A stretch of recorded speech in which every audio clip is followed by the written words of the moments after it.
Hello everybody, you're here with Joe and Liz. Okay, we're in Gallipoli Peninsula here in Turkey. We're at Brighton Beach. So pretty much what you see in front of us is the first cemeteries where the first bodies got buried. From New Zealanders and Australians. Yeah, mainly New Zealanders and Australians. There are different locations where the British and the British Empire, which were aligned with the Scots, the Irish and the Indians. Yeah. And then another location where the Turkish people were here. So this location here is where the Anzac were supposed to land, but unfortunately didn't. So what happened was the battleships were 2 kilometres out at sea. They got in their rowboats but didn't take into effect wind and currents, and actually they went another K down the beach to Anzac Cove. So this is where they were supposed to have landed, which would have changed history pretty much. So like our tour guide was saying before, if this was the first location, if they actually landed here, we wouldn't be talking about Gallipoli right now. None of this would have happened. And it's only like maybe a kilometre that way. Yeah. Was where they actually landed. But very sad.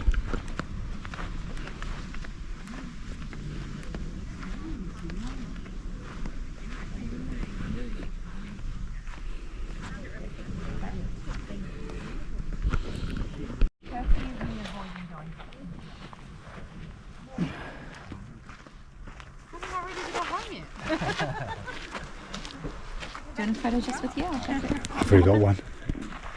Okay, we're just up at the top of the Anzac Cove at the moment. Don't get me wrong, there's a lot of some sort of bugs or like mozzies, but they just attack you like nothing here. Like little white things. Okay, we just looked over the side of the cliff here is where the Anzacs were located, just down here. I'll go down there.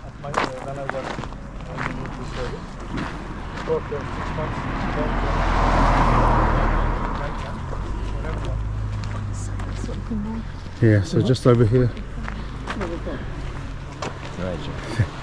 Just over here is where the Anzacs were. They hang out.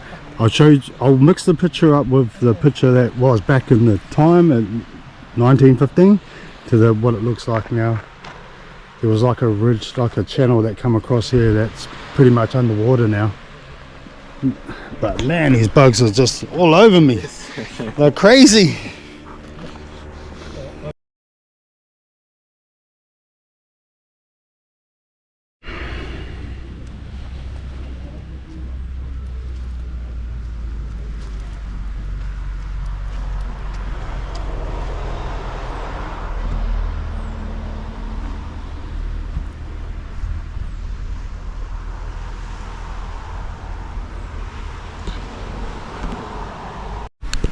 Okay, everybody, this part of Gallipoli is the other end of the cemetery, on the other end of the Anzac Cove. So between where we were before to where we are now, which is not that much of a distance, is in between there is where the cove was. So pretty much where the Anzacs were landed and fought battle.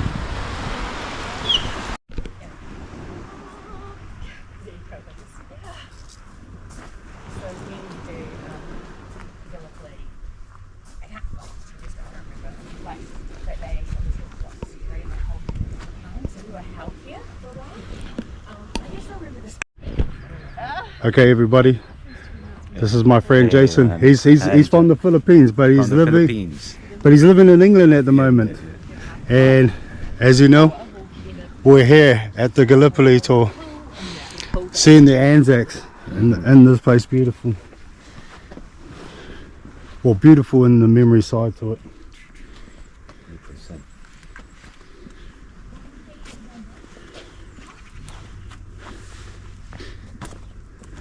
Very good history, eh, baby? Very good.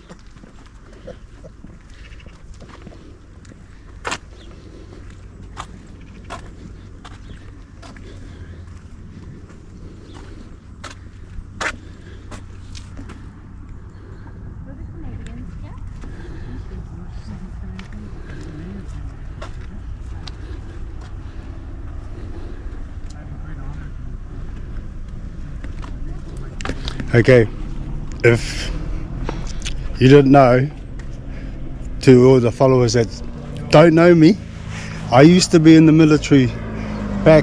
I joined up in 1996 and then I ended in the army back in 2001. So I've been out of the army for a while now, but when I was serving in New Zealand, we attended a lot of Anzac parades in New Zealand. But I did have an opportunity once, I think it was in 1999, I was meant to be part of the Māori Kapahaka group that was meant to come to Gallipoli. But then they pulled me out of that, and then I ended up going to East Timor and doing a deployment over there for 6 months. That's what happened.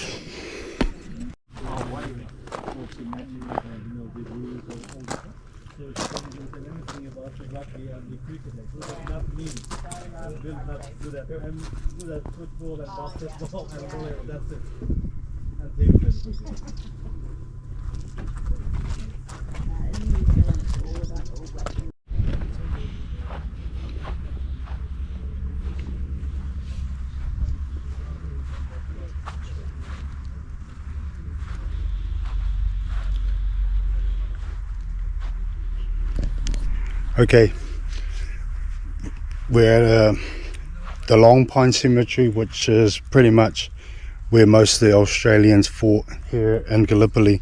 So the most of the graves that you see here, tour guide said like 95% of the graves here are actually Australians. It's called Long Pine. He did tell me what the other name was, because it was Long Pine, got named Long Pine in 1934. But all the names that you see on the plaques here are actually all the soldiers that weren't identified. So most of the soldiers that are here were sent back to the hospital back down towards the sea and weren't identified. So pretty much everything that you see on the walls here are soldiers that weren't identified, and all the soldiers that are buried here at Long Pine, or the Aussie cemetery, are all identified. Very sad.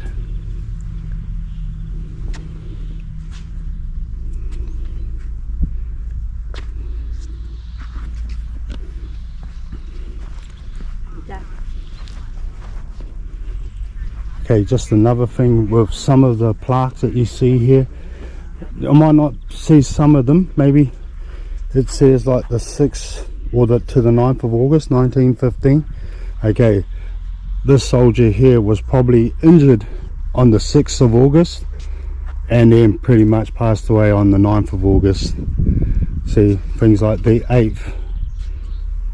I think that's what the person, our tour guide, was telling us anyway. And the youngest soldier that is buried here, he was 14 years old. He sort of lied about his age, or at the start they did not enlist him because he was too young. He went back and then re-enlisted under someone different so he could fight in this war.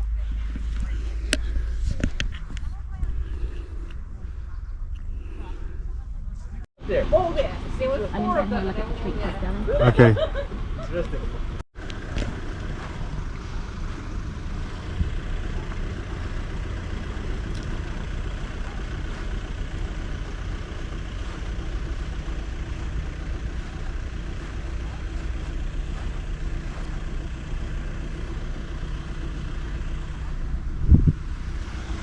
Okay, we're at another location. I think it's called, I did show the sign before. I was just talking to my tour guide and asked him, because just across the road there's the trenches that are still here, but I was also asking him, because when we were in Cambodia, we went to the killing fields, they still find bones in that to this day in Cambodia.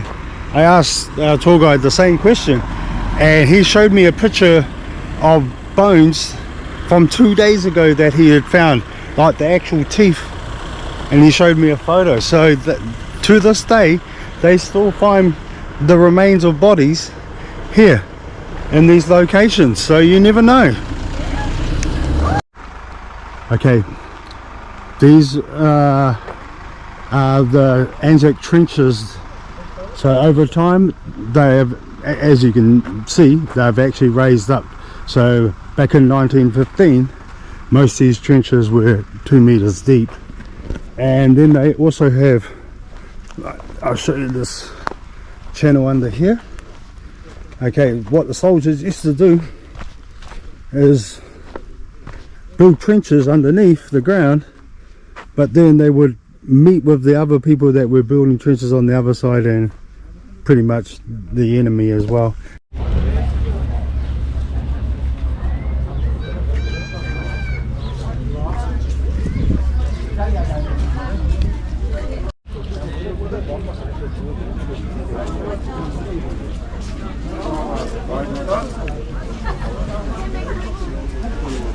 Okay, the guy behind me here, he's one of the last Turkish veteran. He lived to 110 years old, and he attended a ceremony with the Queen when he was 107, and at this place he got out of his wheelchair and walked to speak to the people. It's a touching story, by the way. But yeah, this is the Turkish cemetery, mainly the 57th Regiment for the Turkish people, and tour guide was telling us no one survived out of the 57th Regiment.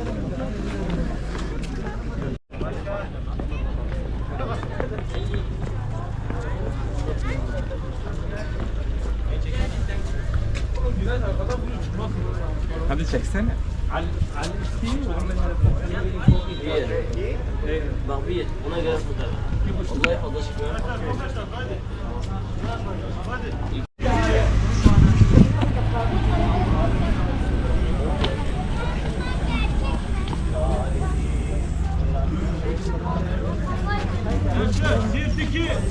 Hadi onlara al gel.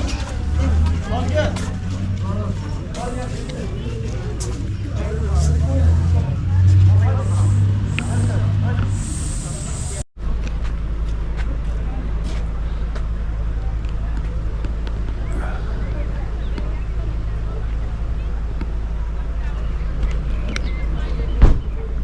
Pieces of bones, we bury them over here if we find space.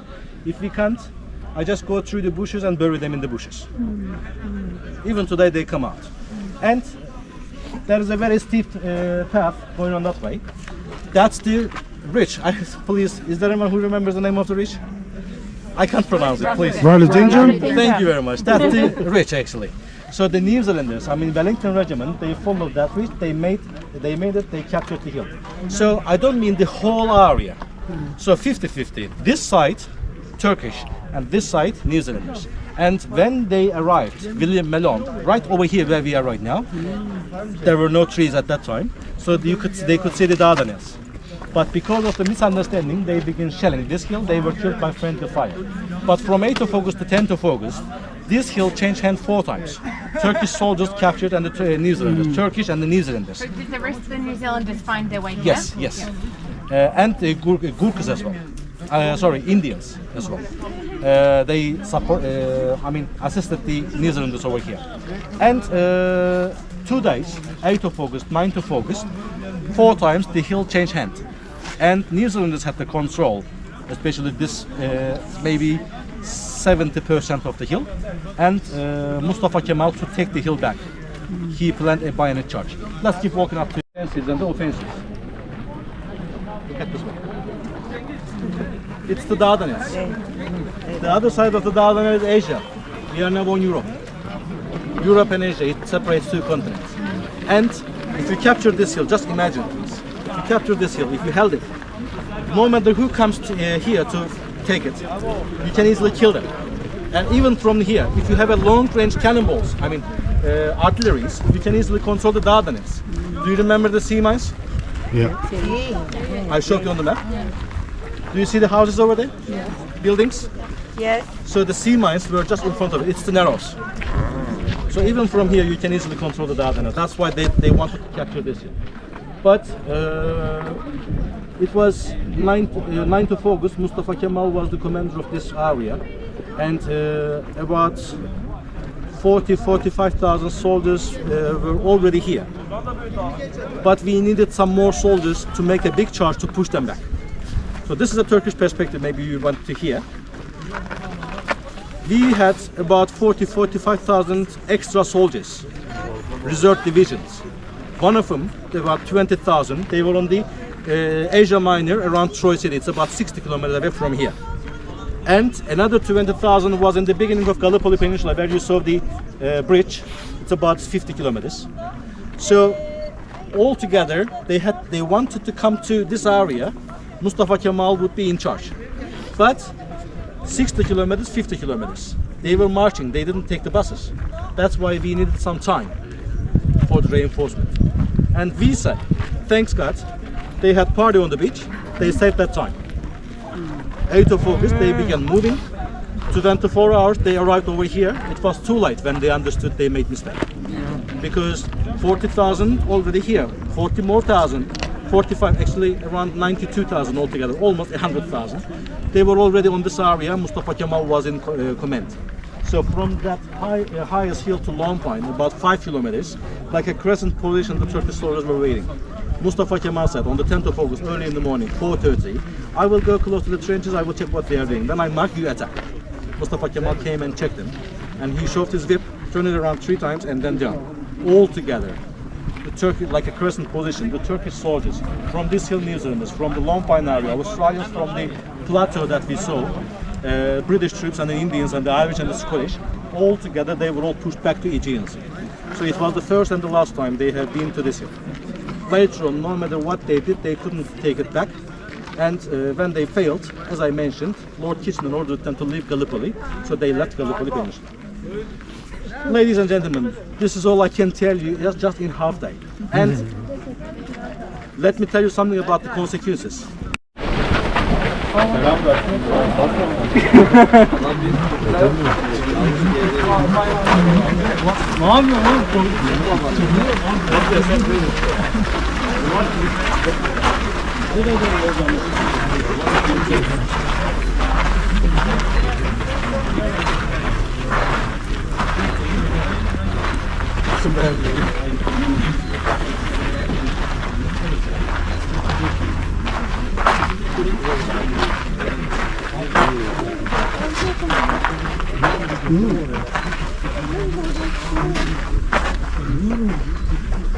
I'm just going to go around, sorry.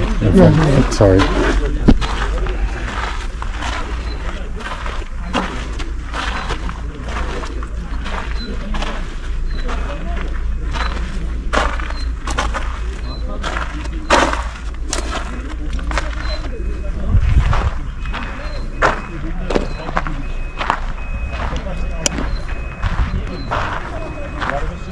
Okay, just we're at the actual the Chunuk Bair parts of Gallipoli. It's mainly where the New Zealand soldiers were buried, so we're at my home country where you get to see the special moment, and I'm glad that we come to see something beautiful like this, a memory to the soldiers that were lost in the war of Gallipoli. So yeah, brings a lot of emotions coming to places like this, but I'm glad we come.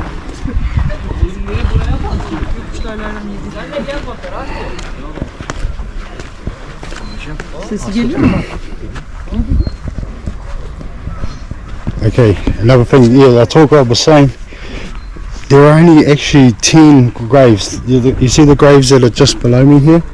There's only 10 of them here, so the 10 plaques that you see here are the only New Zealand soldiers that were actually identified, and that's why their plaques are here. The rest of them that are on the wall that I just showed you above are all the people that were unidentified, so their bodies could be anywhere. We could have been walking over their bodies practically where we were up there, Very sad.